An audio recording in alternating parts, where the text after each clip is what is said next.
This new thing, this new sort of anti-social media.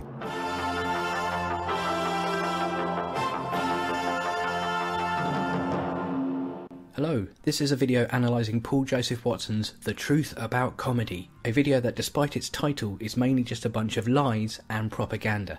Well, imagine my shock.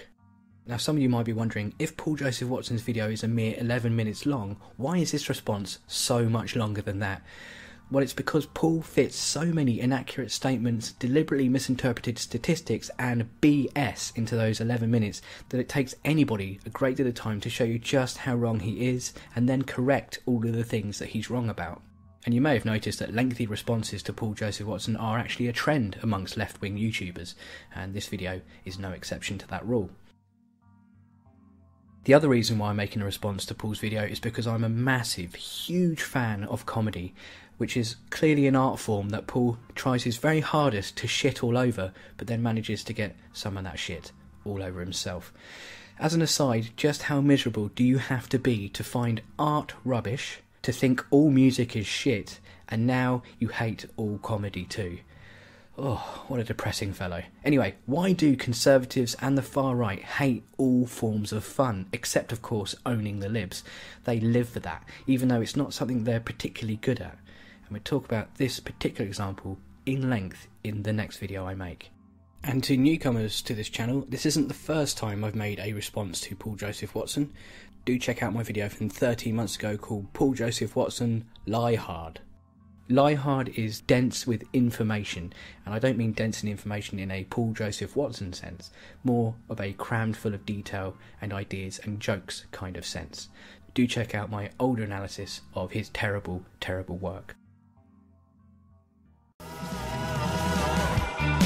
There is no liberal elite, nobody stifling your speech.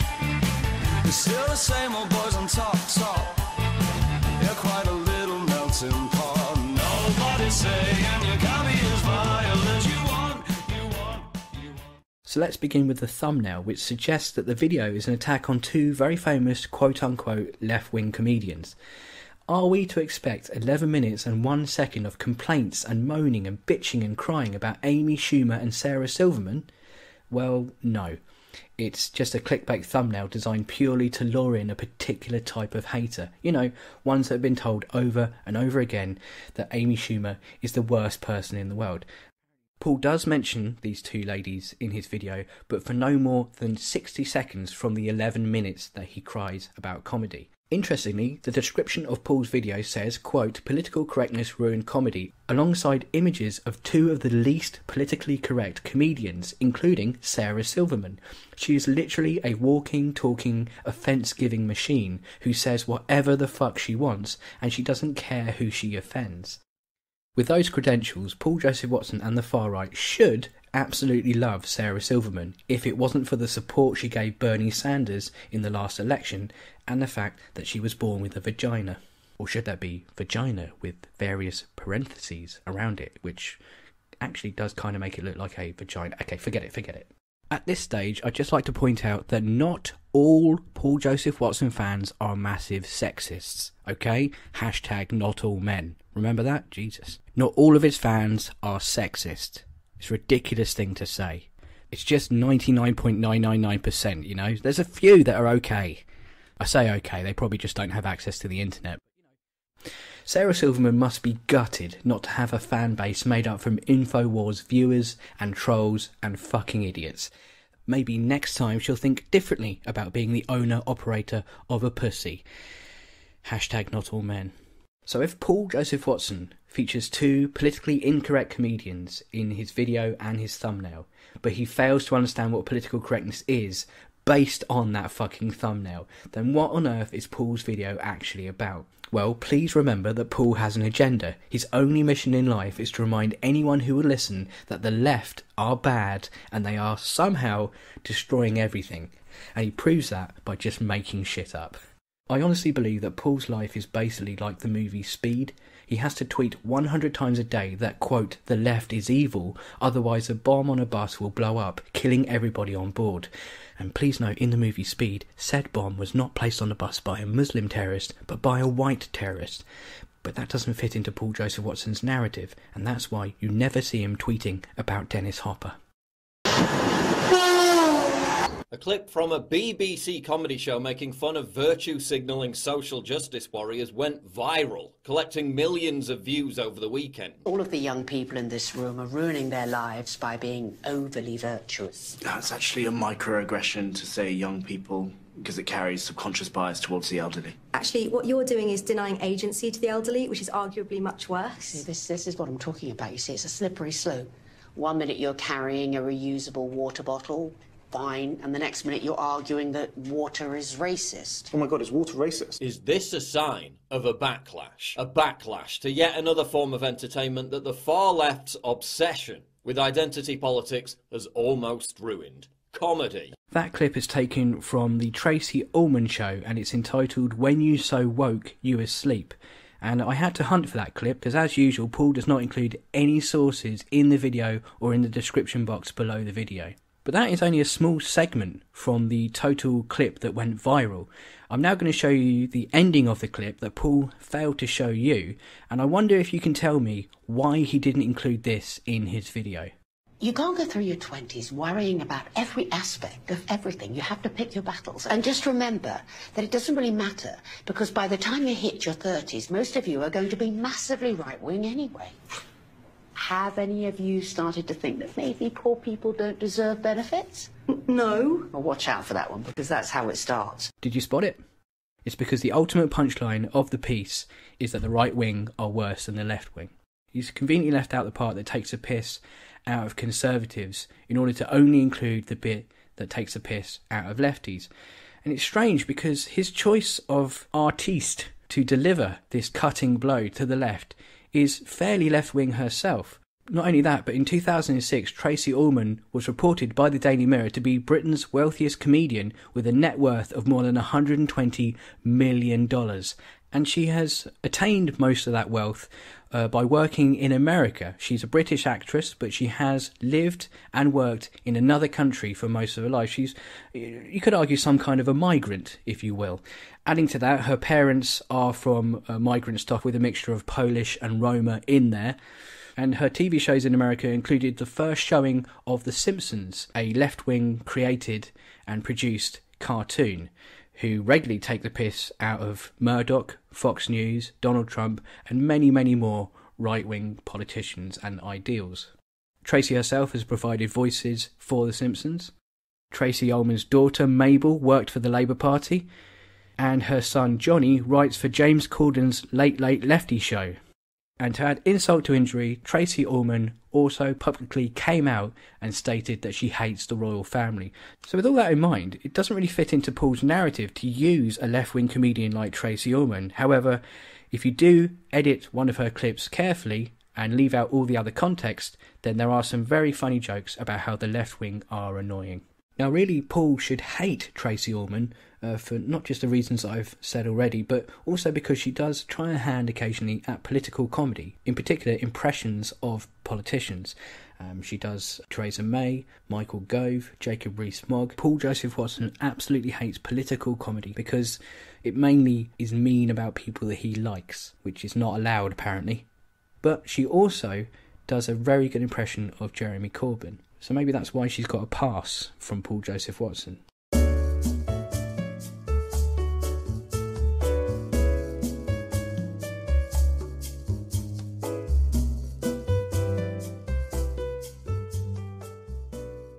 I'm not saying that woke comedy is dead. People like John Oliver and Stephen Colbert still get huge audiences for their stale, repetitive Trump-bashing monologues. But it's a different story for the likes of Samantha Bee, whose humour consists mainly of angry swearing and calling conservative women vulgar words. Do something about your dad's immigration practices, you feckless. He listens to you.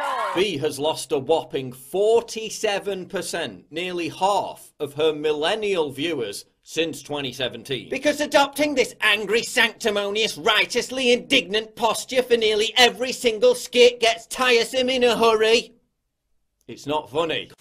Hey y'all, my name is Mangina, and I'm a gender fluid, two-spirit, transracial, Muslim atheist, otherkin feminist, anti-racist, social justice warrior. Because adopting this angry, sanctimonious, righteously indignant posture for nearly every single skit gets tiresome in a hurry. It's not funny. Constantly picking on easy targets like dumb Trump supporters and playing on laborious stereotypes about right-wingers isn't original. It's safe, intellectually lazy, and it's been done to death. Constantly picking on easy targets, playing on laborious stereotypes about isn't original. It's safe, intellectually lazy, and it's been done to death. Social justice warrior. Social justice warrior.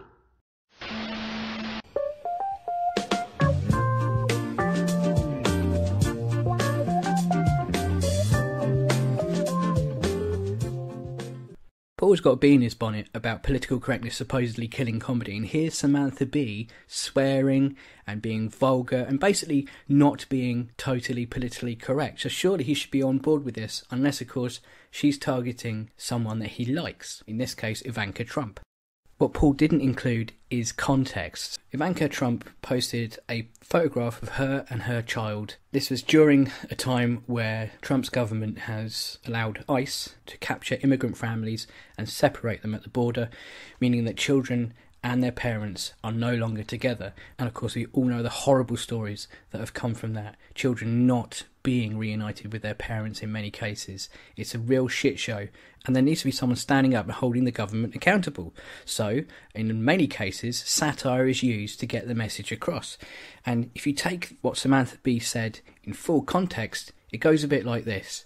You know, Ivanka, that's a beautiful photo of you and your child, but let me just say, one mother to another, do something about your dad's immigration practices, you feckless cunt. He listens to you. Put on something tight and low cut and tell your father to fucking stop it. It changes it slightly, doesn't it, if you add the end bit of that joke. If you have full context, it changes things slightly. You could argue until the cows come home that you shouldn't be calling someone a cunt, but what Paul fails to tell his audience is this is a joke about ICE, the terrible practices that they are guilty of, and of course the fact that Donald Trump, the President of America, the leader of the free world, wants to fuck his daughter, and the only way to get through to him is if she shows a bit of tit. In all of the criticisms of this routine, no one has focused on the purpose or the content of the joke beyond the fact that the C word was used towards Ivanka Trump.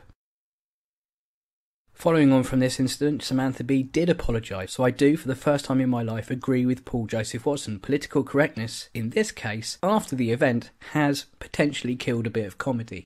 In my opinion, she shouldn't have apologised. The joke is perfectly fine. It's a bit near the knuckle, it's a bit rude, it's a bit offensive, but it makes a very good point. Quite frankly, it's dishonest of Paul to leave out all of that information in his video. He has lost a whopping 47%, nearly half of her millennial viewers since 2017. Paul is partly correct here, but once again doesn't tell the whole truth and give you the whole story, and therefore is quite misleading, whilst at the same time being a hypocrite, using his whiny voice, which is similar to Samantha Bee's. Now, Samantha Bee has had 3 seasons of Full Frontal, and the first 2 are very, very well received. The third one has taken a dip, and in all 3 of those series, she has used the whiny voice that Paul doesn't like at all. So how on earth has she had a really successful 2 out of 3 series using a voice that irritates people like Paul? It's a mystery. Here is a Variety article from February 2017 stating that Samantha Bee's ratings are skyrocketing in the Trump era. Fast forward to the end of May 2018, and this article from the online publication The Wrap is the only online source that reports Bee's viewing stats. And I quote, "Samantha Bee cannot afford to lose any more sponsors. Just look at her TV ratings. They're not good." The article describes the fallout from calling Ivanka Trump the C word, namely advertisers like AutoTrader have pulled their commercials from Samantha Bee's show, which later would force Samantha Bee to apologise, which is otherwise known as doing an Ingram.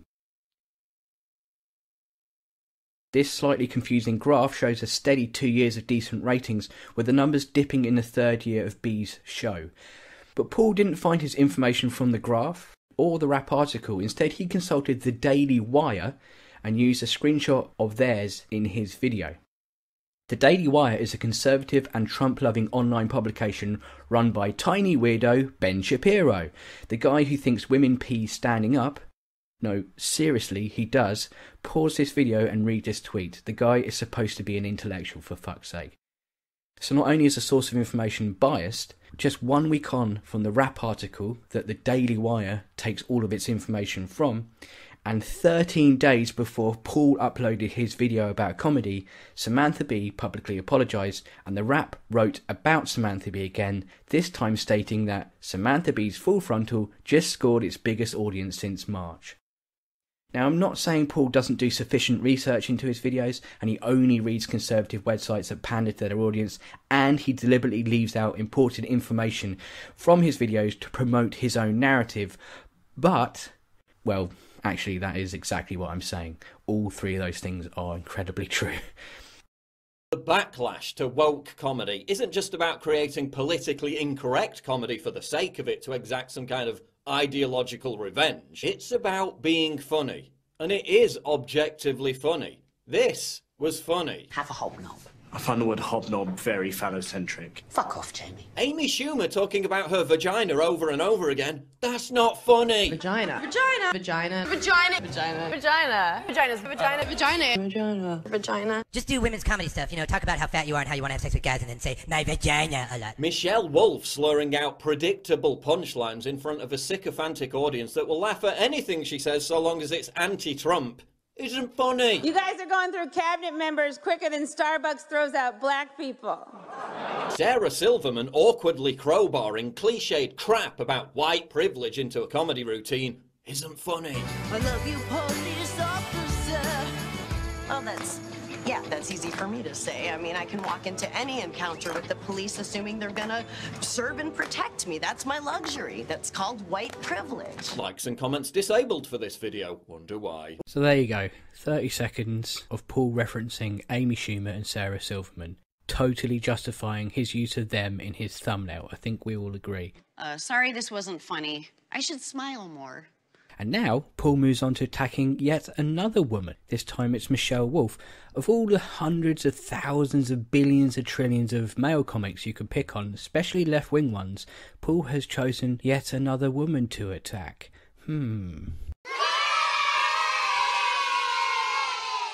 Michelle Wolf slurring out predictable punchlines in front of a sycophantic audience that will laugh at anything she says so long as it's anti-Trump isn't funny. There is so much wrong in Paul's statement. First of all, Michelle Wolf is not playing to a sycophantic audience. This is the White House Correspondents' Dinner, where she plays to Democrats, Republicans and the press. Pretty much even spread throughout the whole room. She's there to take the piss out of the establishment and the president, because the White House Correspondents' Dinner is a comedy roast. A comedy roast that the president hasn't bothered to turn up to for the last 2 years. Now, you could argue it's because he's scared of people taking the piss out of him. It's going to hurt his feelings, and he's going to go and cry on his safe space on Twitter about how bad people are. And he did do that about Michelle Wolf, because she took the piss out of Sarah Huckabee Sanders, the spokesperson for the White House and the president, and called her a liar. Now, if she's using the same old boring tropes in her jokes and she's not challenging anyone, how come a bunch of Republicans and conservative commentators got so offended about one particular joke? If she's a safe comedian for the left-wing crowd, why is she suddenly made out to be one of the most offensive people on the planet? It's not consistent, your criticism, you know? I do love that in their attempt to attack the left for any reason whatsoever, none of the right-wing commentators have piped up and said, who books the White House Correspondents' Dinner? Which Republican gets these comedians in? Because I don't like them. I don't think they're very funny. And I tell you what, they're really, really mean to our president. And it's making me really upset. No one has really gone for the organisers of the event because it's much more profitable and you get much more column inches and more people pay you attention when you're allowed to just go, look at this horrible person. She made one joke that I disagree with and now that means that she's a terrible comedian and all the left are horrible people.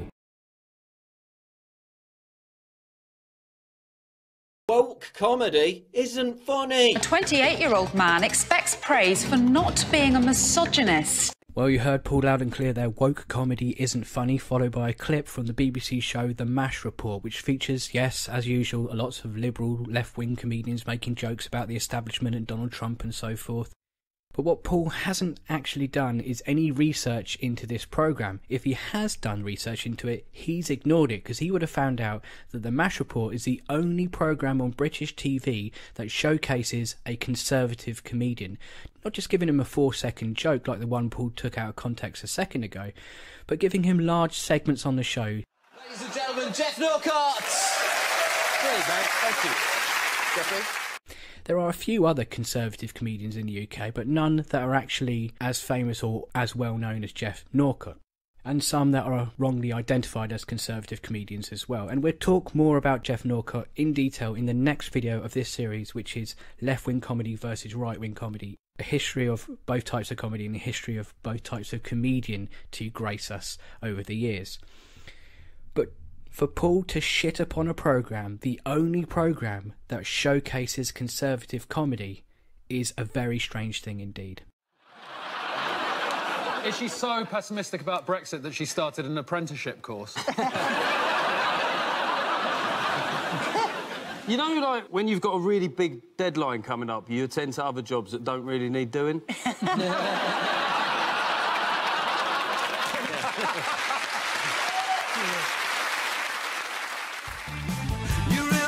For the time when you could say what's on your mind, you feel oppressed when you were told all of your politics are old, and nobody's saying you can't be as vile as you want. Trans improv performers making punchlines less cis isn't funny. I'm going to pay Paul Joseph Watson a compliment at this point. Bear with me on this. He is quite a clever person, because he realises that comedy is subjective. So one person will find a particular type of comedy very, very funny. Someone else will come along and watch the same comedy and not find it funny at all. He realises that comedy is subjective, but he doesn't want his fans to bother with all of that. So what he's going to do is cut out the middleman, all of the research, all of the footage, keep his video nice and short and punchy by just telling them what is good and what is bad, based upon headlines that he's seen. So he's showing you this headline of trans comedy happening somewhere and not showing you a single example of any jokes or anything. But he has labelled it as shit, and his fans will believe him. If you think this PC-friendly joke to promote Winnipeg's woke comedy night is funny, what did the Indigenous woman say to the non-binary person of colour? It doesn't matter, because these people aren't here to be the punchline.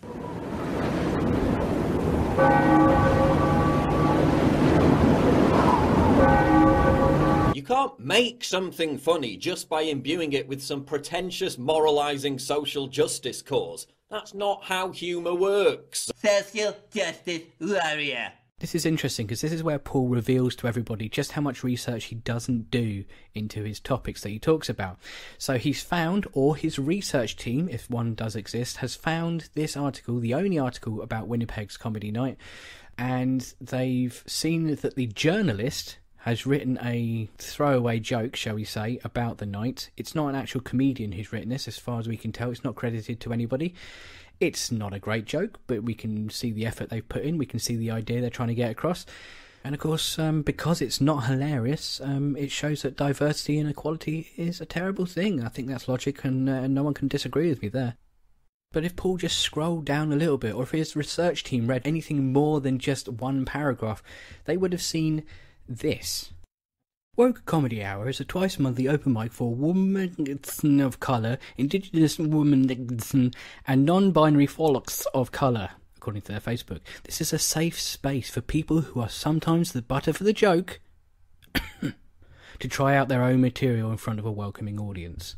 Now, it's almost impossible to put an exact figure on this, but I reckon about this amount of people talk like this and write like this in real life. It's really, really fringe. It's almost unheard of.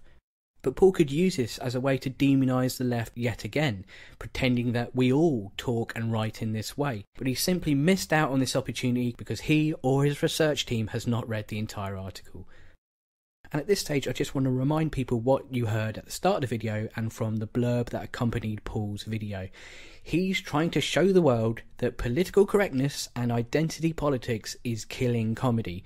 And an example he used is a comedy night that has one link available on Google, is not local or national news, and will probably be attended by about 100 people or so. But this is a prime example of identity politics killing comedy as a whole.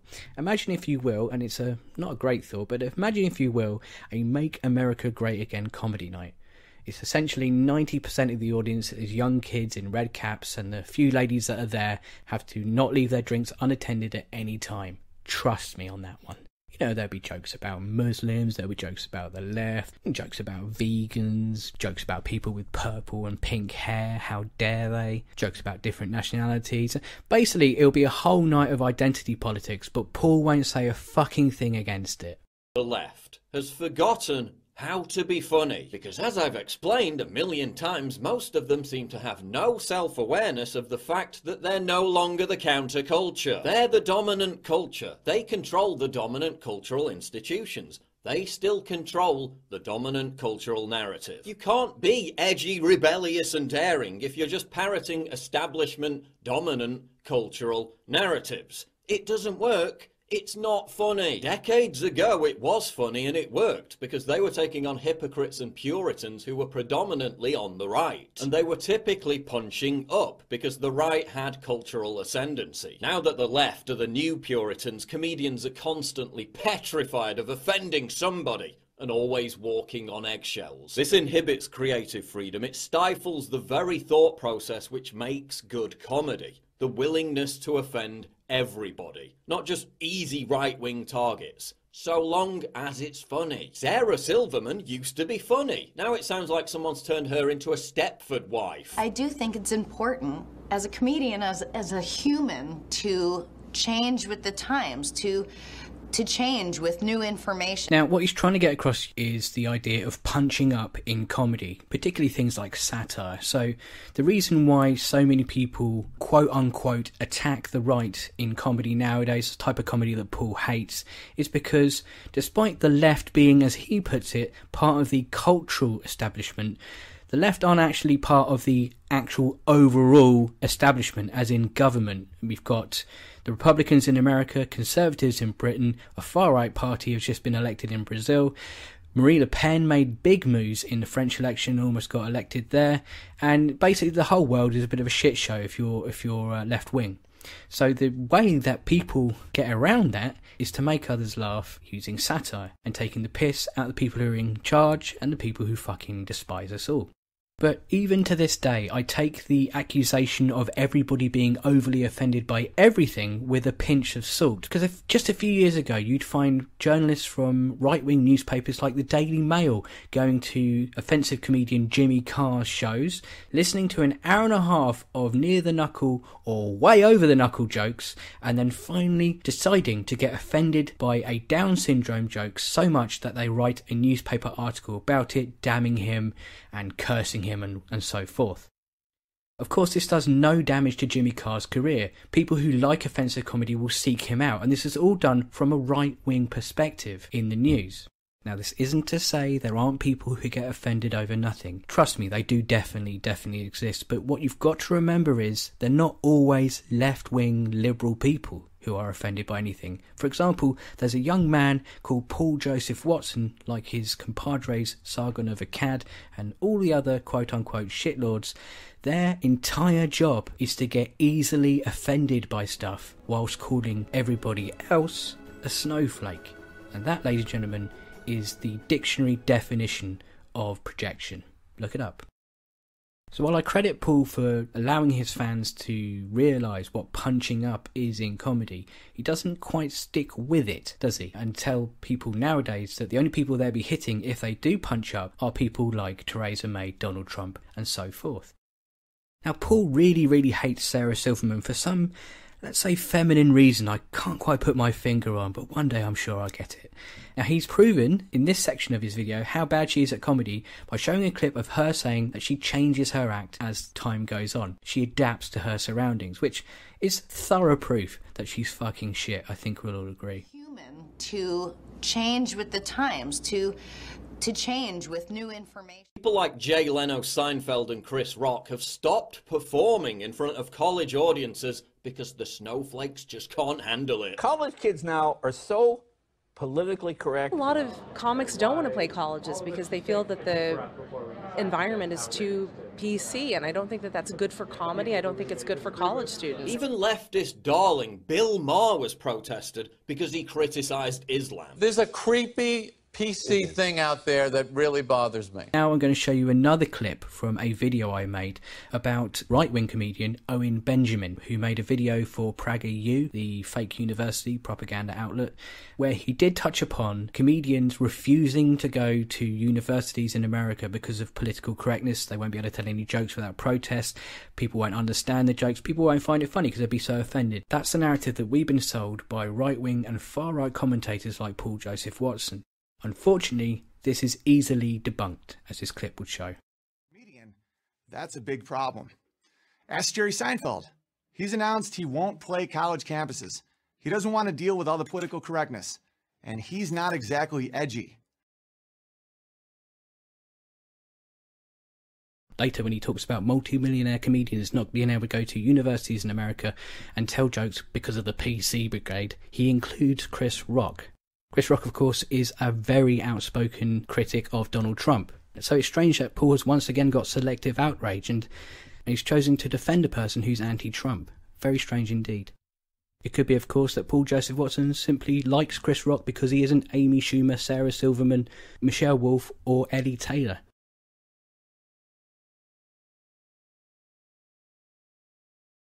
Now, there seems to be a theme emerging there, but I can't quite put my finger on what it is. All joking aside, I do feel quite bad for these rich and famous comedians who can no longer try out jokes or make money from student gigs. I don't know what they're going to do with themselves now. Maybe they can announce a series of secret gigs or warm-up shows at really large comedy clubs that charge 2 or 3 times the amount that students can be charged, and then have the entire audience hanging on their every word. I just don't know how they're going to cope without these university gigs, honestly. Former head of BBC Comedy Shane Allen said Monty Python, universally recognised as one of the funniest and most inventive comedy sketch shows of all time, wouldn't be commissioned today because it's too white. Co-writer Stephen Merchant said The Office wouldn't get commissioned by the BBC today because, quote, increasingly now it feels like it's the liberal agenda that dictates what can and cannot be joked about. British comedy was once the envy of the world. Now we put people in jail for offensive jokes and the BBC airs this humour holocaust instead. Headlines on the hour. Trump's cognitive ability normal. He's just a prick, says White House doctor. You called Donald Trump a prick? Hilarious! How bold, how fresh. How long did it take your team of writers to come up with that stroke of comedic genius? But again, this goes back to prioritising identity politics tokenism over being funny. As soon as you remove being funny as the #1 priority of any joke, comedy routine or sketch show, it stops being funny. If you make me laugh with a really funny racist joke, I'm thankful, because you made me laugh. I don't think you think that everything you say is a fucking sworn statement, an affidavit that you're giving in court. I assume that when you're doing the art of stand-up comedy, you're going to say things you don't really mean because they're funnier than what you really mean. Yeah. And that's part of the art form. Just like when you listen to a song, you know, Bob Marley didn't really shoot the sheriff, okay? Probably didn't shoot anybody. And it's like, it's part of the art. It's making shit up.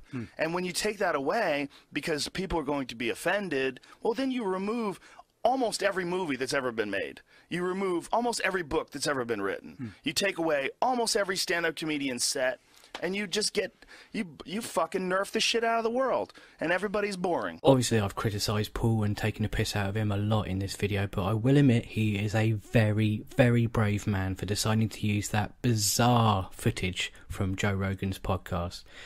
What on earth was that dribbling mass of muscle going on about? With Joe Rogan, you can kind of imagine the hamster wheel in his mind whirring like crazy, even though right next to it lies a dead hamster. How is the man who looks like the bizarre thing at the end of Akira going mad in a podcast going to help Paul's point at all? Now we put people in jail for offensive jokes. Here Paul is referring to YouTuber and fan of everything far right, but by crikey you better not call him far right, otherwise he'll have no choice but to join UKIP. It's Count Dankula. Mr. Dankula never went to prison for his lame Nazi-based dog joke. He didn't serve a single second of jail time. Paul has such contempt for his own fans that he'll outright lie to them all. Moving on to the Joe Rogan clip, my theory is that maybe, just maybe, Paul included a clip of Joe Rogan saying racist jokes are fine if they're funny, because people don't actually mean what they say now, do they?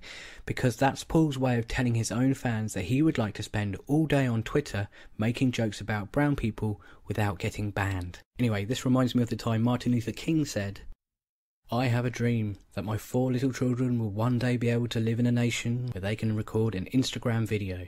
In the video, they pull back the skin around their eyes so they look a bit Chinese, and then they do that thing where they get their L's and R's mixed up.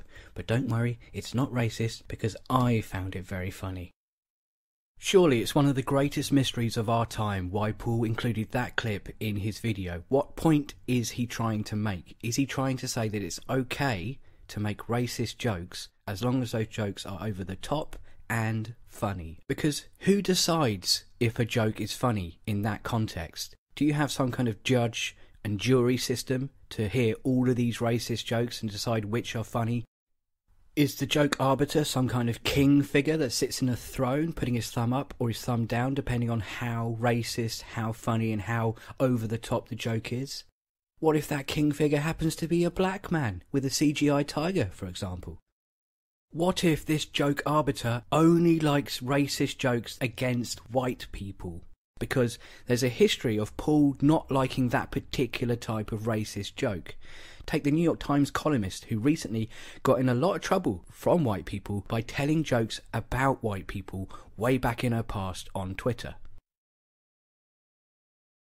What about that guy, that professor a few years ago who said, "I'm dreaming of a white genocide"? Clearly a joke to annoy white supremacists, and lo and behold, it annoyed a lot of white supremacists. I'd argue that if Paul is advocating for the telling of racist jokes via using this Joe Rogan clip, then he would be a hypocrite because he gets very annoyed at people telling jokes where white people are the punchline. And can we just take a minute to congratulate the leap of logic that Joe Rogan used in that clip where he decided it's okay to tell racist jokes because they're unbelievable, just like that song "I Shot the Sheriff" by Bob Marley. Totally unbelievable. And you know, if you look into the lyrics of Bob Marley, you'll see that it's a song about retaliation where a policeman pulls a gun on a black man and he retaliates. Like Joe Rogan says, completely unbelievable situation that we've never seen before in our lives. Also, because most intersectional PC nonsense is embraced and promoted by government bodies, big academic institutions and large corporations, politically incorrect comedy isn't punching down, it's punching up. You wonder to yourself, how do Paul Joseph Watson's audience eat up all of the shit that he says? And it's simply because he speaks so quickly and has so much information in his videos, you are guaranteed to miss some of the things that he said. For example, on the first viewing, I missed that classic line, "Incorrect comedy isn't punching down, it's punching up." It wasn't until the second time I watched it I thought, what are you talking about? Also an elitism which runs through mainstream comedy that genuinely does punch down against working class people like Brexit supporters. But that's now being countered by comedy like this. Now Paul is clearly building to a reveal of a comedian, a hero amongst us, who's there fighting on behalf of working class, Brexit supporting and voting people. But who can that person be? What we do know is that it's highly unlikely to be a female left-wing comedian unless they've taken the piss out of left-wing people themselves, like Tracy Ullman. I doubt that Paul's reveal is Chris Rock, who quite vocally hates Donald Trump but has said he doesn't want to go to universities, which does fit into Paul's narrative. And it's definitely a white working class hero and Brexit supporter, but it's definitely not going to be that bloke from the MASH report because of all of Paul's jibes against that programme. There's very few options here. Who can this reveal be? Is it the only other conservative comedian operating in the UK today who is not famous enough for me to mention thus far? Lee Hurst, who was once on the panel show They Think It's All Over on BBC One. No, it's not him either. So who can it be? It's a mystery. Well, ladies and gentlemen, I'm pleased to announce that Paul's mystery comedian is going to be revealed in about a minute's time.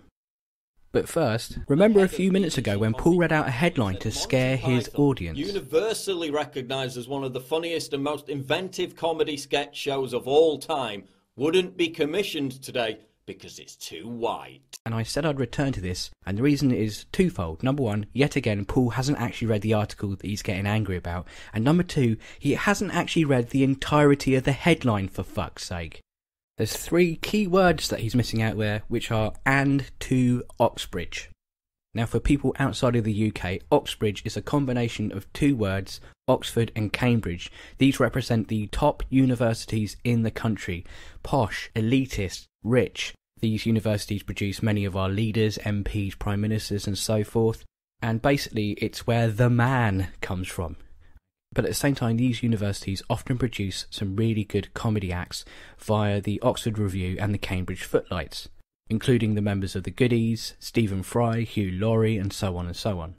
But if you actually read some of the article, unlike what Paul did, you'll find out that the content, yet again, is not as scary as the headline.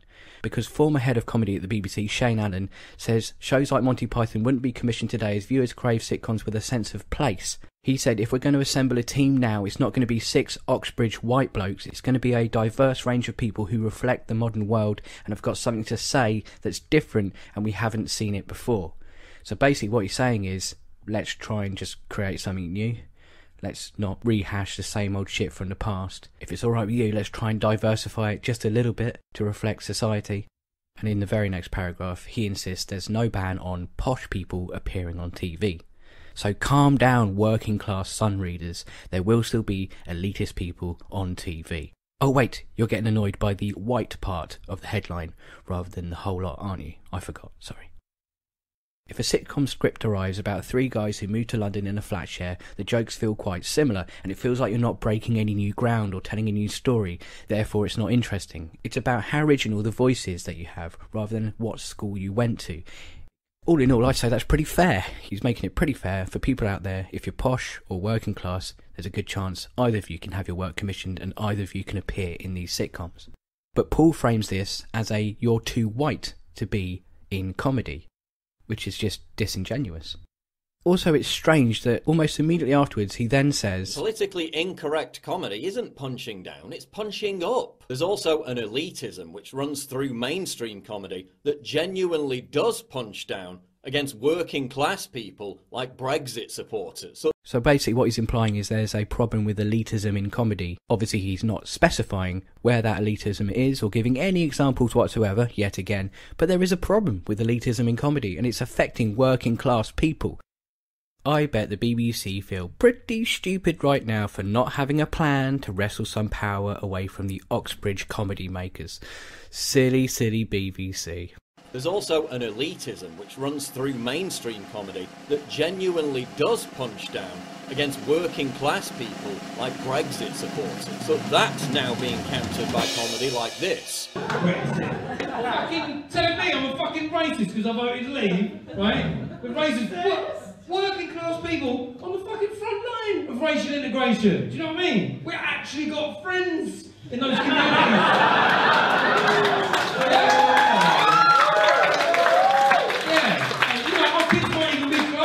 Those people, they might come over for tea, our kids might date people from that community. Don't fucking tell me about racism when it all comes down to is fucking artisan bread. Fuck you.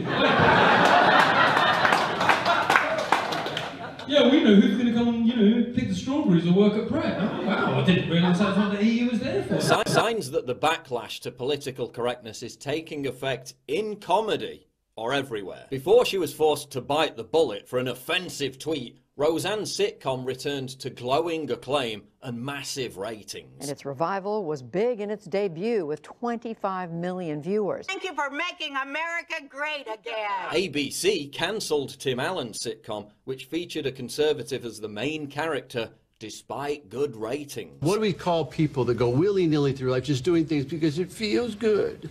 Democrats. YouTube Red surprisingly produced an unashamedly politically incorrect satirical series, Cobra Kai. The first episode alone was watched by 40 million people. Nearly all the truly talented and successful comedians in recent times, Joe Rogan, Bill Burr, Ricky Gervais, are anti-PC, or at least they don't let their act be controlled by it. In Paul's roundup that there is a fight back against political correctness in comedy, he shows you 2 cancelled sitcoms and a thing about Karate Kid on YouTube. That's not a great showing, is it? And then he does actually show a clip of Jeff Norcott, but he doesn't mention him by name. I mean, his name does flash up on the screen, but he doesn't mention him by name, despite me constantly telling you he's the only mainstream conservative comedian in this country. He's just bubbling under the surface of becoming very famous. The new series of The MASH Report starts this week on BBC Two. This is not a promotion for that show. And yet Paul couldn't be bothered to promote him properly and even show a clip of him where you can actually hear what he's saying in his stand-up set. Compare Paul's massive platform to my tiny platform with no subs and no views. Despite that, I took the time to search Jeff Norcott's name and come up with a clip or 2 where you can actually hear what he's fucking saying, and even go as far as mentioning his name several times in the video. And I'm left wing. I've mentioned before that Paul has contempt for his audience and doesn't try at all. Here is yet more proof. Anyway, guys, I've got some good news. I have found a section where he does actually tell the truth. When he notes that Ricky Gervais, Bill Burr and Joe Rogan are essentially not shackled by political correctness, he is correct. However, once again, the examples he's chosen are fucking shit. First of all, let's start with Joe Rogan, okay? Now, already I've shown my disdain for him, so I'm a bit biased. But I'm from the UK, you may have noticed, and I think that most people from the UK and most other countries, if they were asked, what does Joe Rogan do? Their first answer would not be comedian.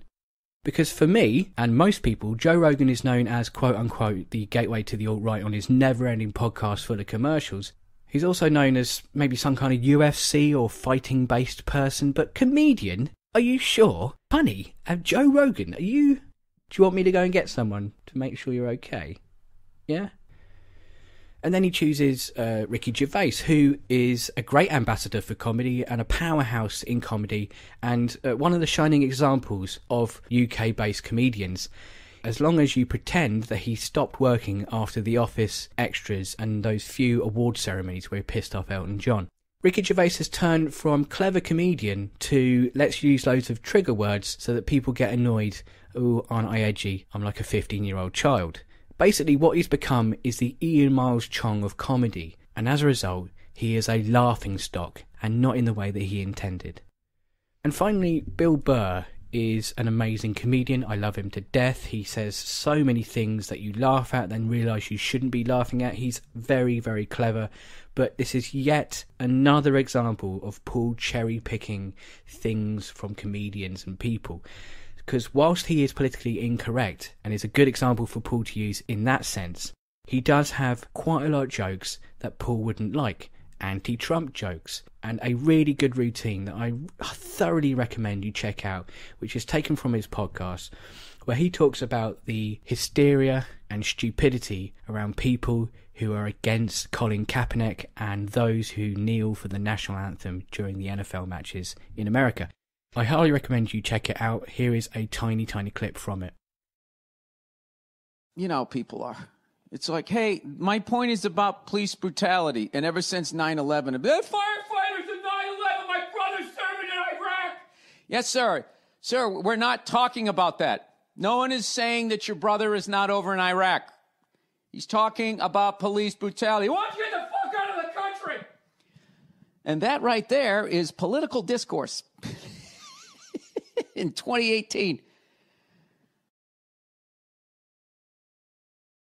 How dare you kneel during the national anthem? Do you have any idea how disrespectful kneeling is? Whenever I go to church and the pastor says everybody take their knees, it's like I will not disrespect God by getting on my fucking knees. Everybody knows if you believe in Jesus, you stand up. You go eyeball to eyeball with that hippie sumbitch, and you see how you measure up. You looking him in the eye. Maybe you're a little taller, looking down on him, being like, hey, Jay, the fuck was up with that hooker, man? You know, there's actually quite a lot of comedy out there that does appeal to conservatives. There are many good examples he could have used to make his video even slightly good, but he failed to do that. The infidels who have oppressed us, who have forced innocent Muslims like myself to endure hell at one of England's leading public schools. Where'd you go then, Omar? Charterhouse, Mrs. Khan, where I was compelled against my will to learn the doctrines of the unbelievers. Some examples include South Park. Now, South Park is written by 2 Republicans. It's well known for being politically incorrect. They had a whole series where PC was lambasted, but there was no mention of it at all in his video. Is it because he also knew that some right-wingers had the piss taken out of them as well? How about the Sacha Baron Cohen programme? There was a particular sketch with a far-left protester. He even wore a pussy hat. I found this a hilarious parody, but there was no mention of it at all in his video. Is it because he also knew that some right-wingers had the piss taken out of them as well? It's not us that's causing the violence, it's them. Oh, no. I didn't imply anybody here is a racist. Of course not. I am. I'm racist toward Muslims. You can't be attacking honest, fascist people who just want to express their right to start a genocide. That is their right. He still could have cherry-picked the pussy hat guy though, couldn't he?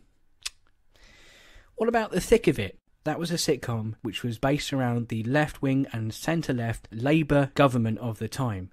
The main character was even based upon the spin doctor Alistair Campbell. It was a programme about how every aspect of government was a shambles. But there was no mention of it at all in his video. Is it because he also knew that some right-wingers had the piss taken out of them as well? Alright, I've given a few examples that I've managed to shoot down myself, which is a bit strange. So how about the ultimate example?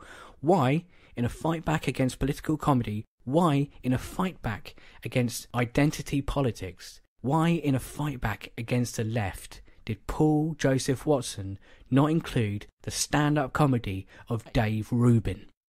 Dave Rubin, who has promised to go back to comedy, and he has been promising that for a while, it's almost like it's complete bollocks, who's promised to go back to comedy and use, wait for it, soy jokes. Because they're still relevant, because that wasn't completely lame after the first time I ever heard it. Chappelle's comedy special was a huge success after he warned other comedians that boring, formulaic, Trump-bashing jokes weren't funny. Yes, Dave Chappelle did warn people about that, and then he went on to do a routine about Trump. Oh, do some fucking research. And if you did some research into this, you'll find out that the ultimate punchline of Dave Chappelle's set was, give Trump a chance. You know, it may look bad, we may be depressed, but you never know what might happen. And it led to Dave Chappelle saying stuff like this. The rhetoric of his presidency is repugnant. I just don't like the way he talks. And this. I said we should give him a chance because he's the president of the United States now. What choice do I have? Right. But I think you also apologized for that sometime later, didn't you? Well, I don't ever apologize for that. What I said is, I said I shouldn't have said that shit. Now, I don't wish to bore you by making the same point again and again and again, but I think it's important to establish this again. Now, if you get salty when you hear jokes about Donald Trump, and if you lose your shit when people make jokes where white men are the punchline, you can't then promote comedian or an aspect of a person just because at that stage it fits your narrative, and then we later find out that they're anti-Trump and they make those jokes themselves, because it makes you look like a hypocrite, especially when you say stuff like this on Twitter.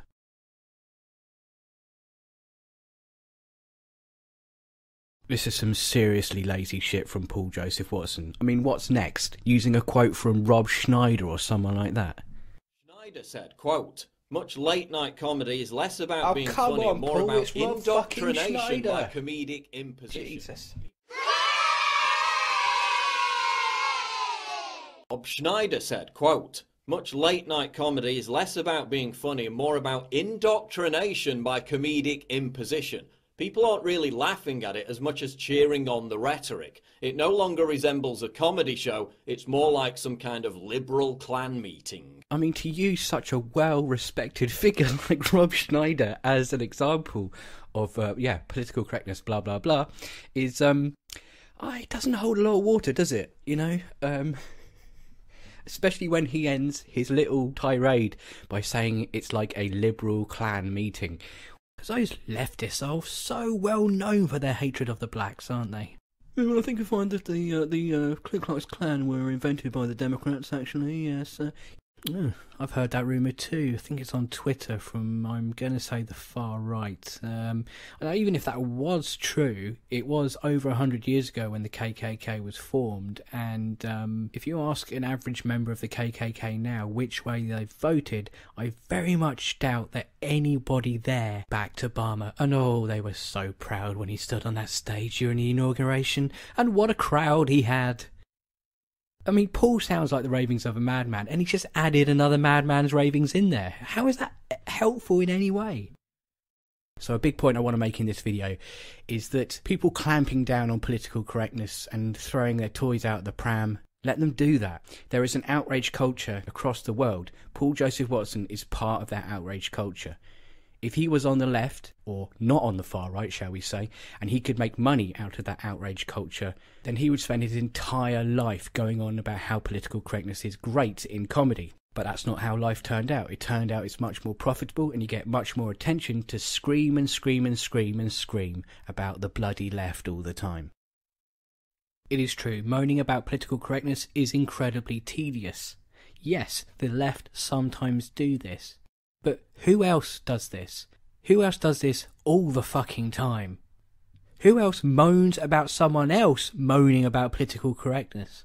Is there a name to give the group of people who go online and are sort of reactionary about everything and just fly off the handle and just get really, really, really mad in a totally normal human way?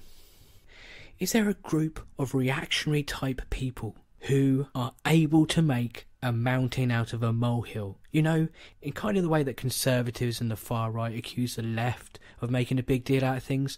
Are there people who do that themselves, and therefore everything they say and do is projection? Oh, I feel that we're on the edge of something here, people. If only there was about 60 to 65 minutes of footage before this that proves that maybe there is someone like that. If only. Said, quote, "Our stupidly politically correct society is the death of comedy." Mel Brooks does go on to say that I personally would never touch gas chambers or the death of children or Jews at the hands of the Nazis in comedy. Everything else is okay though, he says. Paul's audience and people connected to Paul's audience, aka the Kekistan people for the last couple of years, pretty much all they did, the one and only joke they had, was gas chamber memes. So, you know,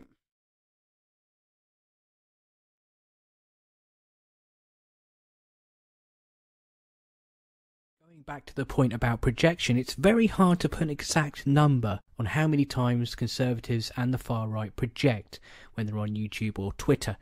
But I'd say the number is around about 99.99% of the time. And we're very lucky that Paul is going to end his video with the perfect example of projection from the far right / conservatives. Now, it's quite subtle, this, right? He really is very, very... He's not. It's so obvious what he's saying about other people in this clip is what he and all of his friends do themselves. Ladies and gentlemen, to end the video, here's Paul's projection. Revolt against the bland, sterile, castrated borefest that represents contemporary mainstream comedy is in full swing. It's another battle in the culture war against miserable, pearl-clutching, self-important prudes who are determined to make everything tedious and joyless. And if genuinely authentic, acerbic, punchy, offensive, funny comedy is to be reinvigorated, it's a battle that must be won.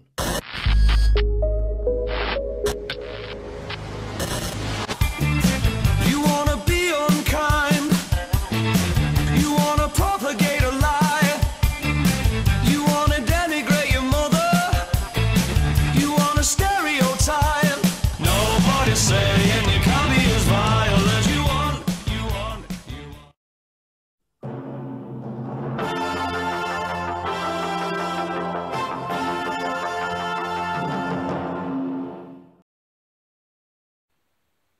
Hello, fellow kids. Jesus, that's bright.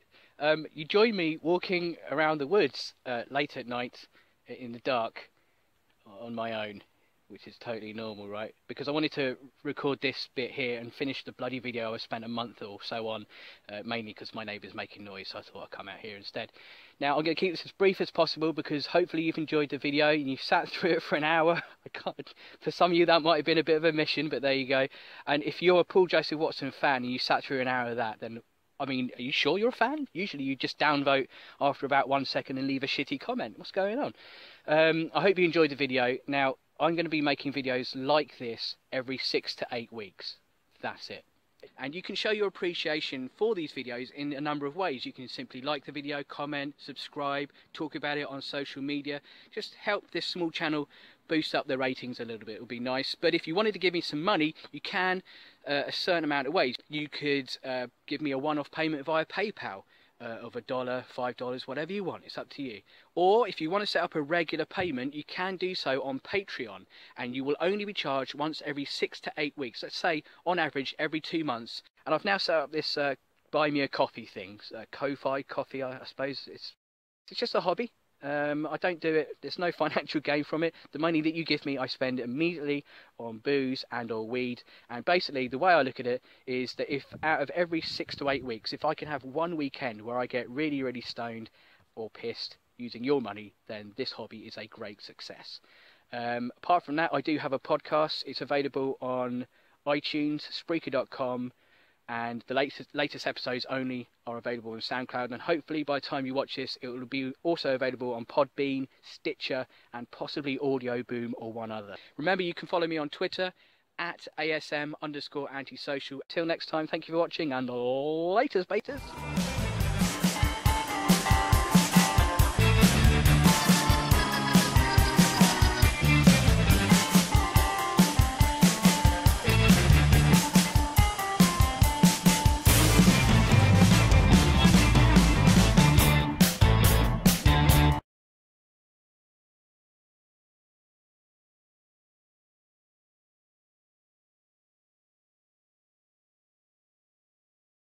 Social Justice Warrior.